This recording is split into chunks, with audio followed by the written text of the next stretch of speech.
안녕하세요. 오늘 밤 우리가 함께 안착할 시간은 고구려 역사상 가장 거대한 폭풍이 몰아쳤던 영양왕의 시대, 삼국사기 제20권입니다. 천하를 뒤덮을 듯한 수나라의 백만 대군이 먹구름처럼 몰려오던 날. 하지만 고구려의 굳건한 성벽과 지혜로운 명장 을지문덕은 그 거센 파도 앞에서도 바위처럼 고요하고 단단했습니다. 요동치는 전장이 무색하게도 살수의 깊고 푸른 강물은 묵묵히 흘러 마침내 모든 소음과 전란을 씻어냈고 이 땅에 다시금 깊은 평화를 가져다 주었습니다. 오늘 밤 여러분의 하루를 어지럽혔던 크고 작은 고민들도 천년 전 거대한 승리를 품었던 저 굽이치는 강물에 모두 부드럽게 흘려보내시길 바랍니다. 여러분의 편안한 잠자리를 위해 이야기가 시작되면 화면은 천천히 어두워져 고요한 휴식으로 안내합니다. 이제 마음의 무거운 짐은 모두 내려놓고 눈을 감으세요. 가장 평화롭고 찬란했던 고구려의 깊은 밤으로 함께 떠나보겠습니다. 고구려 봉기 제8 영양왕 건무왕 영양왕 590년 영양왕 평이라고도 한다의 이름은 대원이라고도 한다이며 평원왕의 맏아들이다. 풍채와 정신이 빼어나고 시원스러웠으며 세상을 구제하고 백성을 편안하게 하는 것을 자신의 임무로 삼았다. 평원왕 제위 7년에 태자로 책봉되었고 32년에 왕위 인서하자 태자가 즉위하였다. 수나라 문제가 사신을 보내 왕을 상계부의 동삼사 션카이후 이동산스로 삼고 요동군공에 자기를 물려받게 하였으며 옷 한 벌을 하사하였다.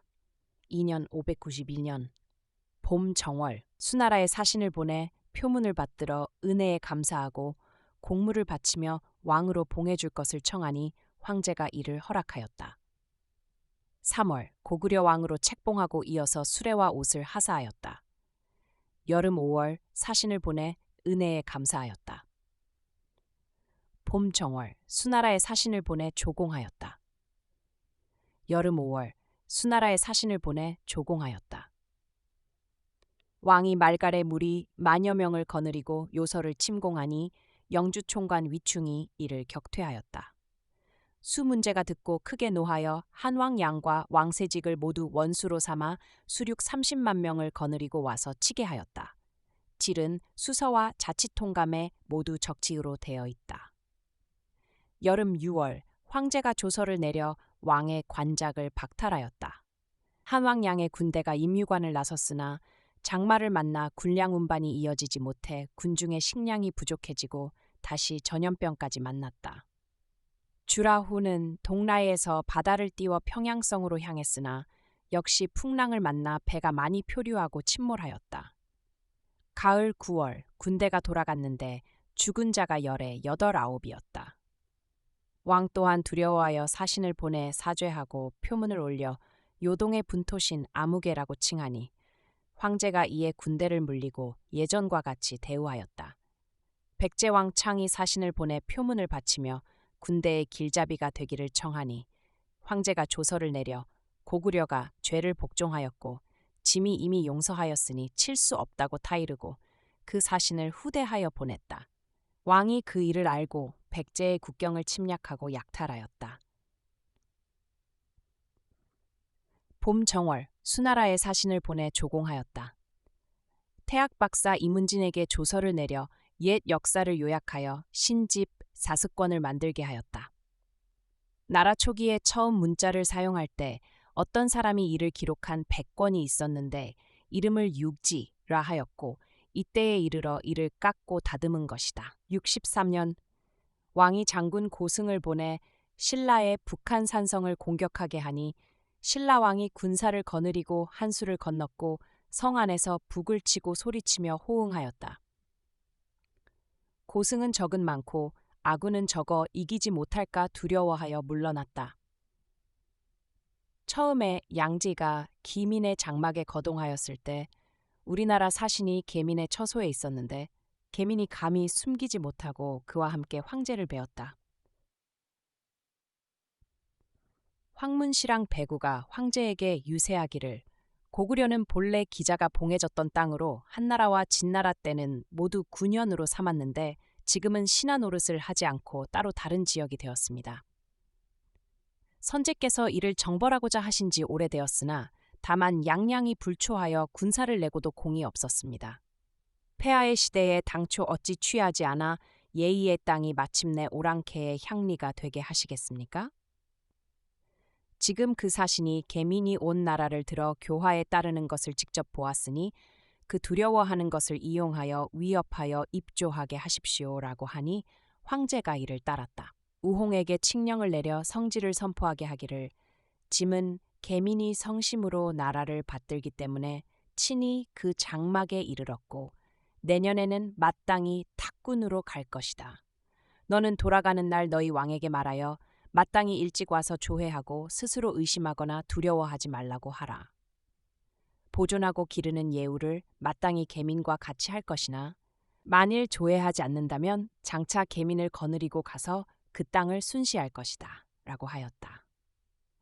왕은 번신의 예가 잠못 빠졌으므로 황제가 장차 토벌할까 두려워하였다. 계민은 돌궐의 가한이다. 여름 5월 군사를 보내 백제의 송산성을 공격하였으나 함락시키지 못하자 옮겨서 석두성을 습격하여 남녀 3,000명을 사로잡아 돌아왔다. 봄 2월 장수에게 명하여 신라의 북쪽 국경을 습격하여 8,000명을 사로잡았다. 여름 4월 신라의 우명산성을 함락시켰다. 22년 봄 2월 수 양제가 고구려를 토벌하라는 조서를 내렸다. 여름 4월 거가가 탁군, 임삭궁에 이르렀다. 4만 병사가 탁군에 모였다. 봄 정월 이모일에 황제가 조서를 내려 말하였다. 고구려의 작은 추물들이 혼미하여 공손하지 못하고 발해와 갈석 사이에 모여 살면서 요동과 예맥의 국경을 자꾸 침식하였다. 비록 한나라와 위나라 때 주살하여 소굴이 잠시 기울었으나 난리로 막힌 곳이 많아 종락이 다시 모여들어 지난 시대의 냇물과 늪지에 모여 살며 씨를 뿌려 번성한 것이 지금까지 이르렀다. 저 중화의 땅을 돌아보건대 오랑캐 무리에게 잘려나간 지 여러 해가 되어 영구히 되었고 악이 이미 넘치게 무르익었다. 천도는 음란한 자에게 화를 내리니 멸망할 징조가 이미 나타났으며 상도를 어지럽히고 덕을 폐륜한 것을 이루다 말할 수 없다. 악을 숨기고 간사함을 품는 것이 오직 날마다 부족하고 경고의 엄숙함도 일찍이 직접 받지 않았으며 조회하는 예의도 기꺼이 몸소 행하지 않았다.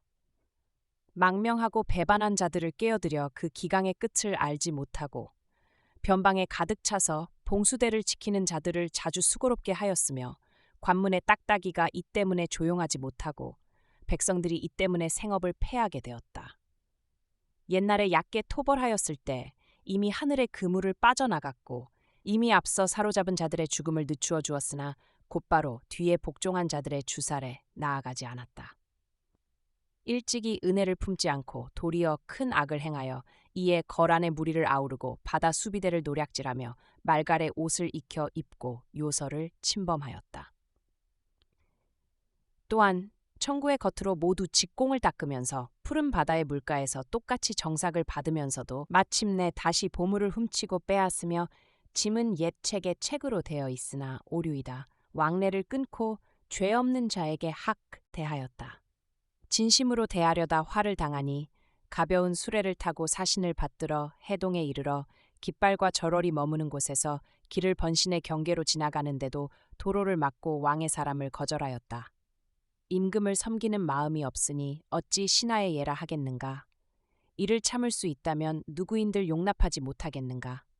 또한 법령이 가혹하고 부렴이 번거롭고 무거우며 강한 신하와 호족이 모두 나라의 권력을 잡고 붕당을 맺어 이를 풍속으로 삼았으며 뇌물이 시장과 같고 억울함을 펼 곳이 없다. 거듭하여 흉년이 계속되고 집집마다 기근이 들었으며 전쟁이 쉬지 않고 요역에 기한이 없어 힘이 다하여 짐을 나르다 몸이 도랑을 메우니 백성들이 수심에 차서 괴로워하는데 뉘에게 의지하겠는가?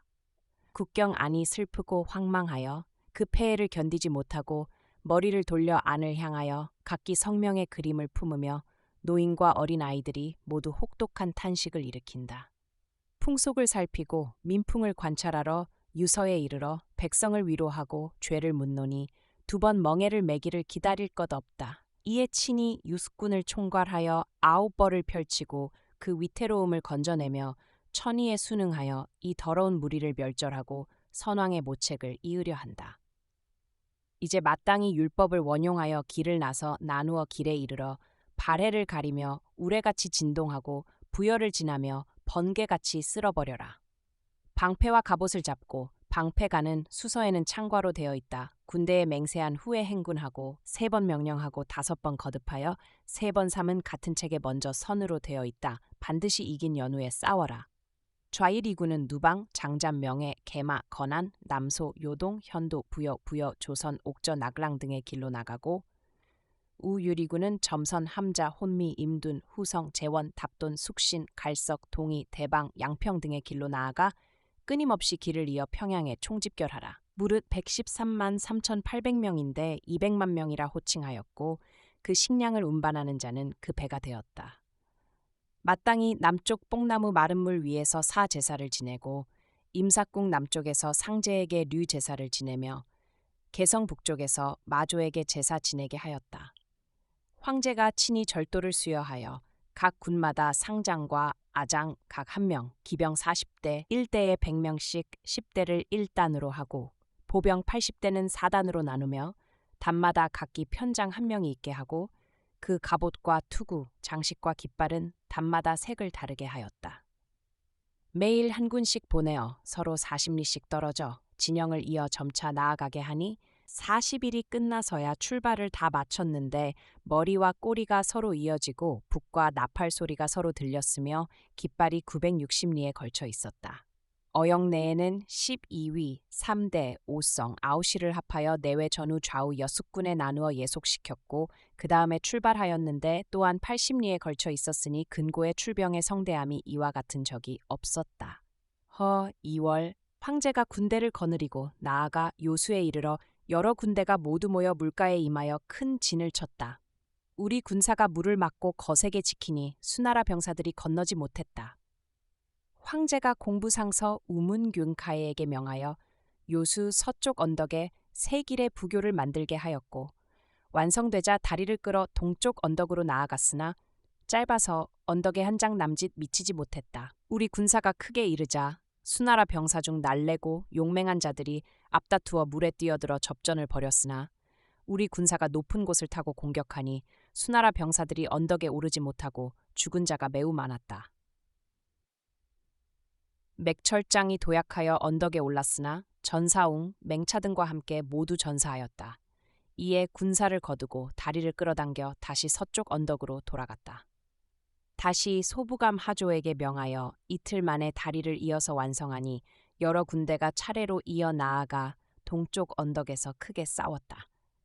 우리 군사가 크게 패하여 죽은 자가 많을 헤아렸으며 여러 군대가 승세를 타고 나아가 요동성을 포위하였으니 곧 한나라의 양평성이다. 거가가 요수에 도착하자 도착할 도는 수서와 자치통감에 모두 건널도로 되어 있다. 조서를 내려 천하를 사면하고 형부상서 위문승 등행에게 명하여 요동 좌측의 백성을 무마하고 10년간 조세를 면제해주며 군현을 설치하여 서로 통솔하게 하였다. 여름 5월 처음에 여러 장수들이 동쪽으로 내려갈 때 황제가 그들에게 경계하여 말하기를 무릇 군사의 나아감과 멈춤은 모두 모름지기 아래어 보고를 기다려야지 전단해선 안 된다 라고 하였다. 요동성에서 여러 차례 나와 싸웠으나 불리하자 이에 성을 에워싸고 굳게 지켰다. 황제가 여러 군대에게 명하여 이를 공격하게 하였고 또한 여러 장수들에게 칙령을 내려 고구려가 만약 항복하거든 선무하여 받아들이고 군사를 부리지 못하게 하였다. 요동성이 장차 함락되려 할 때 성안 사람들이 곧 항복을 청한다고 말하니 여러 장수들이 성지를 받들어 무너뜨려 기회에 나아가지 않고 기약하는 수서 및 자치통감에는 모두 기회기로 되어 있다. 먼저 사람을 보내 달려가 아뢰게 하였는데 보고가 이를 즈음에는 성 안의 수비도 역시 갖추어져 이에 따라 나와서 항거하며 싸웠다. 따를 수는 구본의 쇠로 되어 있으나 오류이다. 이와 같이 하기를 2-3번 하였으나 황제는 끝내 깨닫지 못하였고 이윽고 성은 오래도록 함락되지 않았다. 6월 기미일 수나라 황제가 요동성 남쪽에 거동하여 그 성지와 형세를 관찰하고는 여러 장수들을 불러 힐책하여 말하기를 공들은 스스로 관직이 높다고 여기고 또 가문의 대대로 내려온 배경을 믿어 암둔하고 나약함으로 나를 대하려 하는가? 도읍에 있을 때 공들은 모두 내가 오는 것을 원하지 않았는데 병들고 패하는 것을 볼까 두려워했을 뿐이다. 내가 지금 여기에 온 것은 바로 공들의 거짓된 바를 관찰하여 공들을 배려할 뿐이다. 공들이 지금 죽기를 두려워하여 기꺼이 진력하지 않으니 내가 공들을 죽일 수 없다고 여기는가라고 하였다. 여러 장수들이 모두 두려워 떨며 안색을 잃었다. 황제가 이로 인하여 성 서쪽 몇 리 밖에 머물며 육합성에 거처하였으나 우리의 여러 성은 굳게 지키며 함락되지 않았다. 좌이 위대장군 네호아가 강외에 수군을 거느렸는데 뱃머리와 꼬리가 수백 리에 이어졌다. 바다를 띄워 먼저 나아가 패수로 들어와 평양성에서 60리 떨어진 곳에서 우리 군사와 만나 진격하여 크게 깨뜨렸다. 네호아가 승세를 타고 그 성으로 나아가려 하자 부총관 주법상이 이를 말리며 여러 군대가 도착하기를 기다려 함께 나아가기를 청했으나 네호아는 듣지 않고 정예병 수만 명을 뽑아 곧바로 성 아래로 나아갔다. 우리 장수가 나가간의 빈 절에 복병을 숨겨두고 군사를 내어 네호아와 싸우다 거짓으로 패하니 네호아가 쫓아서 성 안에 들어와 군사들을 풀어놓고 사로잡고 노략질하게 하니 다시는 부대 대오가 없었다. 복병이 일어나 네호아는 크게 패하여 겨우 죽음을 면했고 사졸 중 돌아온 자는 수천 명에 불과했다. 우리 군사가 배가 있는 곳까지 추격하였으나 주법상이 진을 정비하고 기다렸으므로 우리 군사가 곧 물러났다. 네호아는 군사를 이끌고 돌아가 해포에 둔치고 다시는 감히 머물며 여러 군대와 응접하지 못했다. 좌이 위대장군 우문술은 부여도로 나가고 우이 위대장군 우중문은 낙랑도로 나가고 좌효 위대장군 형원왕은 요동도로 나가고 우이 위대장군 설세웅은 옥저도로 나가고 대자는 잘못으로 자치통감에는 없다. 우둔 위장군 신세웅은 현도도로 나가고 우어 위장군 장근은 양평도로 나가고 우무후 장군 조효제는 갈석도로 나가고 탁군 태수 검교 좌무 위장군 최용승은 수성도로 나가고 검교 우어 위호 분랑장 위문승은 증지도로 나아가 모두 압록수 서쪽에서 모였다. 우문술 등의 군사는 노하와 회원 두 진에서부터 사람과 말에게 모두 100일치의 식량을 지급하였고 또 방패와 갑옷, 창과 삭, 의복과 융구, 화막을 아울러 지급하니 사람마다 각기 샘석 이상이라 무거워서 능히 감당하여 이를 수 없었다. 군중의 명령을 내려 쌀이나 조를 버리는 자는 베겠다고 하니 사졸들이 모두 장막 아래에 구덩이를 파고 묻어버려 겨우 중도에 이르러서 식량이 이미 장차 다하게 되었다. 왕이 대신 을지문덕을 보내 그 진영에 나아가 거짓 항복하게 하였는데 실상은 허실을 관찰하고자 함이었다. 우중문은 먼저 만약 왕과 문덕이 오는 것을 만나면 반드시 사로잡으라는 밀지를 받들었으므로 우중문이 장차 그를 잡으려 하였으나 상서우승, 유사룡이 위무사로 있으면서 굳게 말리니 우중문이 마침내 따랐다. 문덕이 돌아가자 이윽고 후회하여 사람을 보내 문덕을 속여 말하기를 다시 할 말이 있으니 가히 다시 오라고 하였으나 문덕은 돌아보지 않고 압록수를 건너 가버렸다. 우중문은 우문술 등과 함께 이미 문덕을 놓치자 속으로 스스로 편안하지 못하였다.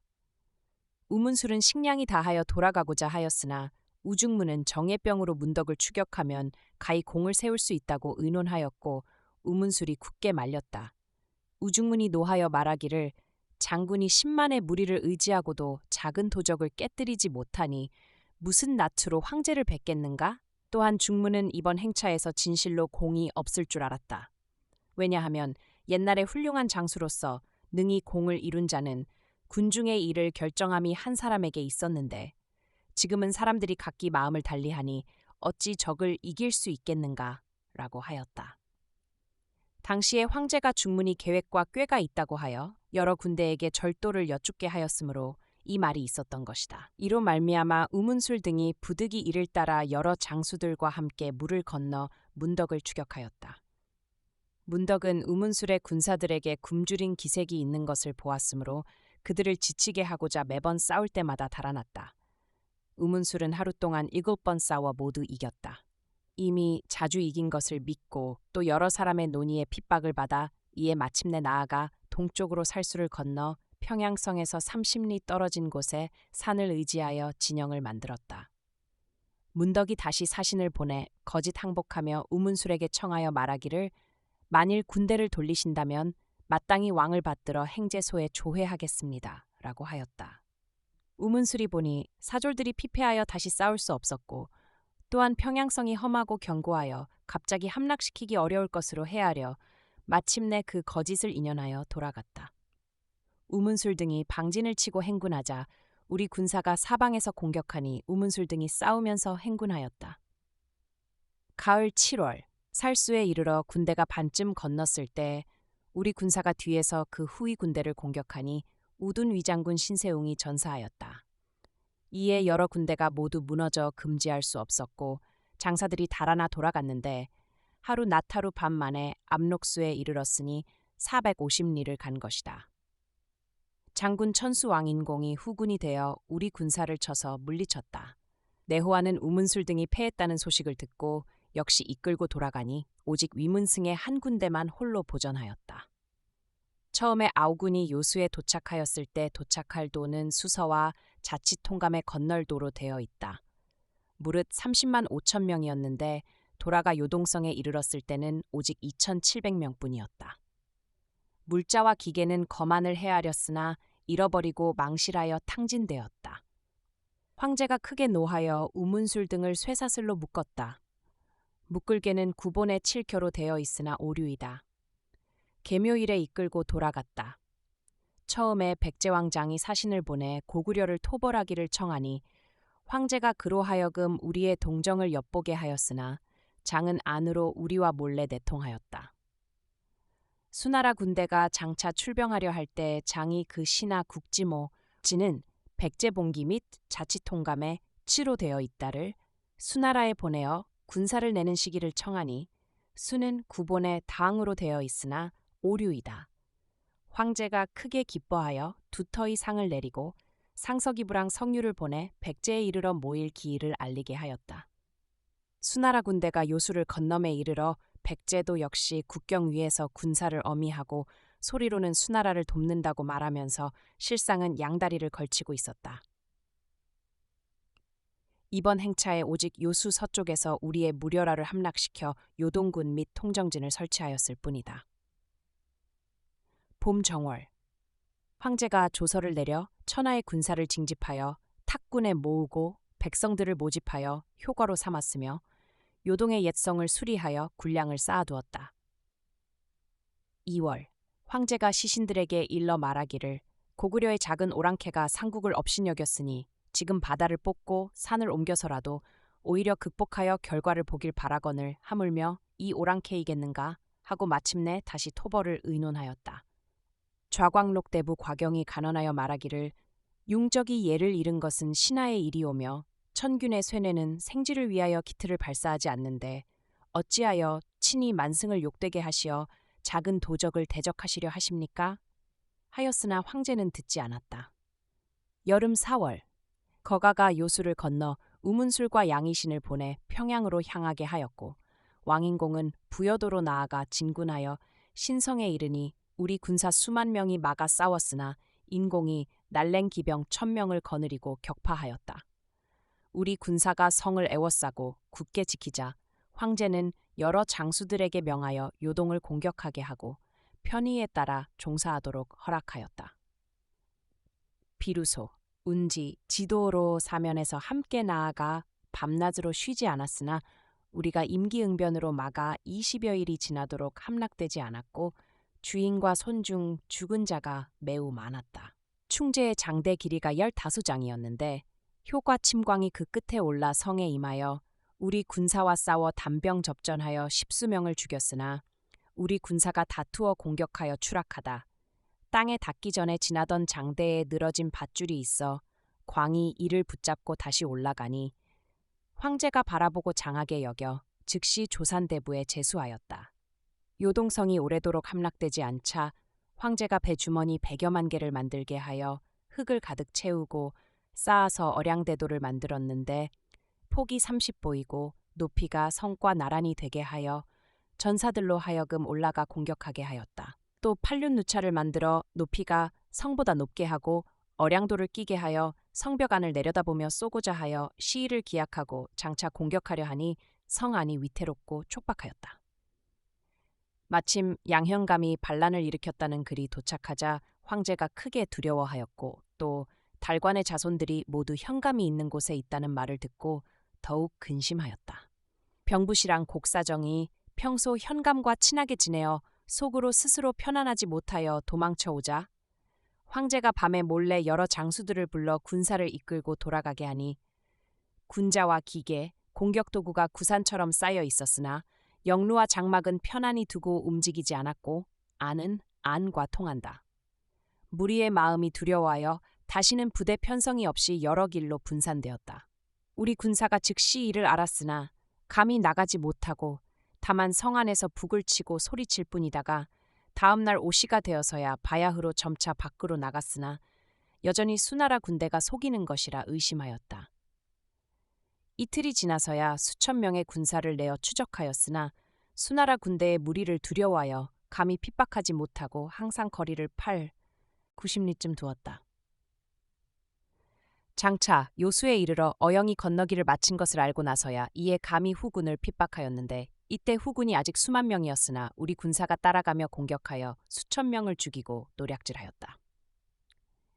봄 2월 황제가 백관에게 조서를 내려 고구려 정벌을 논의하게 하였으나 며칠 동안 감히 말하는 자가 없었는데 조서를 내려 다시 천하의 군사를 징집하여 백갈래 길로 함께 나아가게 하였다. 가을 7월 거가가 회원진에 머물렀는데 이때 천하가 이미 어지러워 징집된 병사들이 대부분 기일을 잃고 이르지 않았고 우리나라 역시 공궁하고 피폐해졌다. 내호아가 비사성에 이르러 우리 군사가 맞서 싸웠으나 내호아가 이를 쳐서 이기고 장차 평양으로 나아가려 하자 왕이 두려워하여 사신을 보내 항복을 빌고 인하여 곡사정을 보냈다. 이는 수서 및 자치통감에 가둘 수 저로 되어 있다. 황제가 크게 기뻐하며 사신을 보내 절호를 가지고 내호아를 불러 돌아오게 하였다. 8월 황제가 회원진에서 군대를 돌렸다. 겨울 10월 황제가 서경으로 돌아와 우리의 사신과 곡사정으로서 태묘에 고하고 이내 왕을 징집하여 입조하게 하였으나 왕이 끝내 따르지 않으니 장수들에게 칙령을 내려 장비를 엄히하고 다시 후일을 도모하게 하였으나 끝내 과단성 있게 행하지 못하였다. 가을 9월 왕이 흉서하니 호를 영양왕이라 하였다. 건무왕, 영류왕. 영류왕은 이름이 건무성이라 한다이며 영양왕의 이복 동생이다. 영양왕이 제위 29년 만에 윤서하자 즉위하였다. 2년 봄 2월 당나라에 사신을 보내 조공하였다. 여름 4월 왕이 졸본에 거동하여 시조묘에 제사 지냈다. 5월 왕이 졸본으로부터 돌아왔다. 4년 22년 가을 7월 당나라에 사신을 보내 조공하였다. 당나라에 사신을 보내 조공하였다. 당 고조는 수나라 말기의 전사들이 이곳에 많이 빠져 있는 것에 감동하여 왕에게 조서를 내려 말하기를 짐이 공손히 보명을 받아 온 누리에 군림하여 삼령에 삼가 순응하고 만국을 회유하니 넓은 하늘 아래 뜻이 어루만지고 기르는 데 균등하고 일월이 비추는 곳을 모두 평안하게 하려 한다.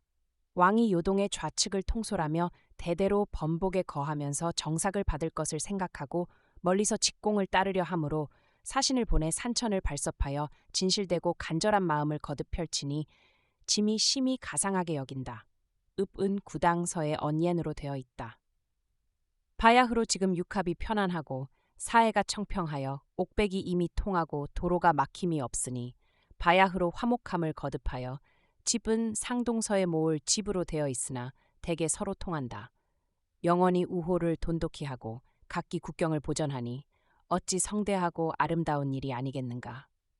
다만 수나라 말년에 군사를 이끌고 재난을 어검하여 공전하던 곳에서 각기 그 백성을 잃고 드디어 고륙이 어긋나 이별하고 일가족이 나뉘고 흩어지게 하여 많은 세월이 지났으나 원망을 다 펴지 못하였다. 지금 두 나라가 통화하니 의리상 막히거나 다름이 없을 것이라 여기에 있는 고구려인 등은 이미 추적하여 묻게 하였으니 찾은 즉시 돌려보낼 것이요. 그곳에 있는 우리나라 사람들은 왕이 마땅히 놓아보내어 편안히 기르는 방도를 다하도록 힘쓰고 편안할 수는 상동서에 어루만질 부로 되어 있다. 어질고 용서하는 도리를 함께 넓히자고 하였다. 이에 중국인을 모두 샅샅이 찾아보내니 그 수가 만여 명에 이르러 고조가 크게 기뻐하였다. 6년 겨울 12월 당나라에 사신을 보내 조공하였다. 봄 2월 왕이 당나라에 사신을 보내 역법을 반포해 주기를 청하니 형부상서 심수관을 보내어 왕을 상주국 요동군공 고구려구왕으로 책봉하였다. 도사에게 명하여 천존상과 도법을 가지고 가서 그들을 위해 노자를 강론하게 하니 왕과 국인이 이를 들었다. 겨울 12월 당나라에 사신을 보내 조공하였다. 왕이 사람을 당나라에 보내 불교와 도교의 교법을 배우기를 청하니 황제가 이를 허락하였다. 신라와 백제가 당나라에 사신을 보내 고구려가 길을 막아 사신이 조회하지 못하게 하며 또 자주 서로 침략하고 노략질한다고 상언하니 황제가 산기시랑 주자사를 보내 절호를 가지고 화친하라고 타이르자 왕이 표문을 바쳐 사죄하고 두 나라와 화평할 것을 청하였다. 11년 가을 9월 당나라에 사신을 보내 태종이 돌궐의 힐리가한을 사로잡은 것을 축하하고 겸하여 봉역도를 바쳤다.